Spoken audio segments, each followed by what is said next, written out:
Close your eyes. Picture a single dollar bill. Green paper, ink, a few signatures. Now ask yourself one question. Why does this piece of paper control your entire life? You trade years of your time for it. You fight wars over it. You measure success by it, and yet it has no intrinsic value, no gold behind it, no promise you can redeem, no physical backing. So here's the paradox. If money isn't real, why does losing it feel like death? And more importantly, who benefits from that illusion? For most of human history, money was real.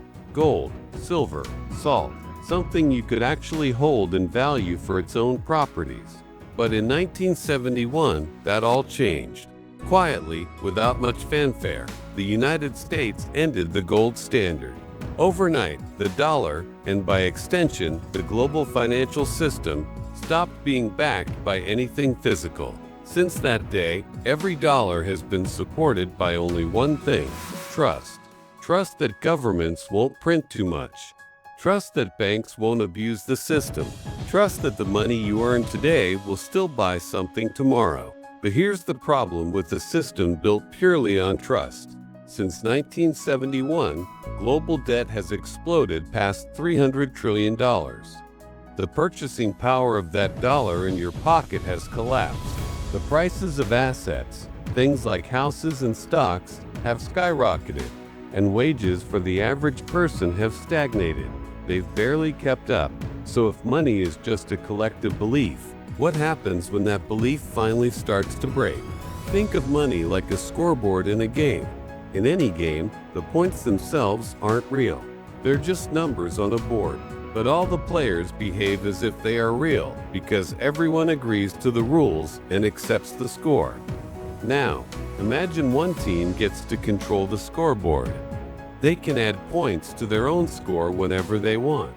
They can change the rules in the middle of the game. They can even penalize the other team quietly, without anyone noticing right away. That's what modern money has become. Let's look at how money is actually created, because this is where it gets really interesting. Most people think banks lend out the money that other people have deposited. That's not how it works. When you take out a loan for a car, a house, anything, the bank doesn't pull money from a vault. They simply type numbers into your account. Poof! New money is created out of thin air, born from debt. This means every single dollar you hold is actually someone else's obligation, someone else's debt. This has two huge implications.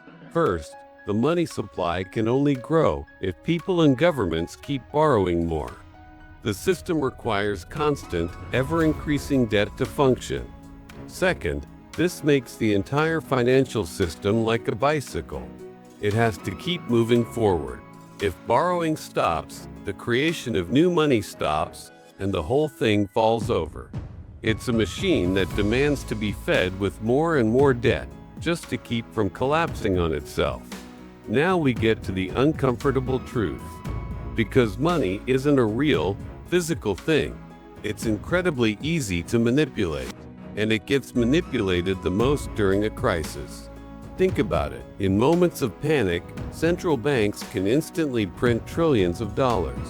There are no votes, no public debates, no consent from the people. It just happens. In the 2008 financial crisis, who got rescued? The banks that caused the problem in the first place. Then in 2020, when the world shut down, markets were flooded with newly created cash. What happened next? The stock market soared to all-time highs. Housing prices exploded. Assets of all kinds inflated to unbelievable levels.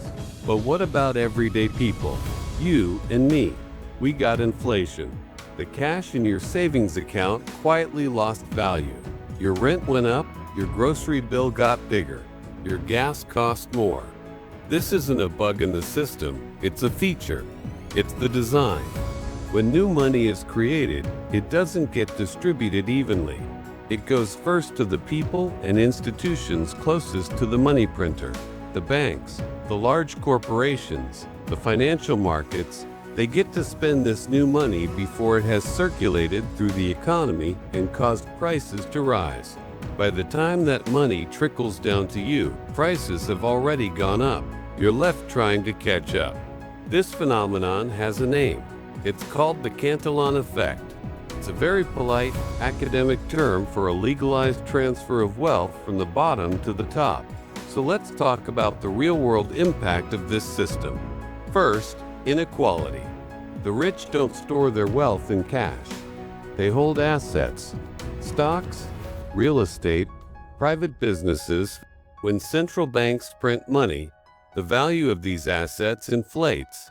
At the same time, the value of their debts shrinks because they can pay them back with cheaper dollars. The wealthy win twice. Meanwhile, the poor and the middle class hold their savings in cash or in a bank account, and that cash loses its purchasing power every single day. The gap between the rich and everyone else widens, not by accident, but by design. Then there's political power. A government that can print its own money doesn't need your permission to do things. It can fund wars, it can launch massive spending programs, and it can delay an inevitable collapse by papering over problems with more debt. It pushes the consequences into the future, onto the shoulders of generations who never even voted for it. Finally, there's the psychological control. Money becomes a source of constant fear. The fear of missing rent, the fear of an unexpected medical bill, the fear of losing your job, when the substance of money isn't real, but your survival absolutely depends on it. Controlling the population becomes effortless. You're trapped on a treadmill, running faster and faster just to stay in the same place. So, what is the unsettling truth in all of this? Money isn't real, but the consequences of it are devastatingly real. A system built entirely on belief can function beautifully for a long time. It can enable incredible growth and cooperation, but it can also collapse violently. History shows us one undeniable pattern.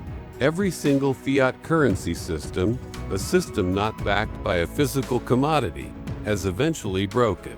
Not necessarily because people are evil, but because the temptation of unlimited creation always crashes against the hard wall of limited reality. The question isn't if belief in this system will crack. The question is when, and when it finally does, who will be left holding worthless paper? If money is just trust, what do you think happens when that trust finally runs out? Is a collapse of this system inevitable, or is it actually stronger than history suggests? Let me know your thoughts in the comments below. Thanks for watching.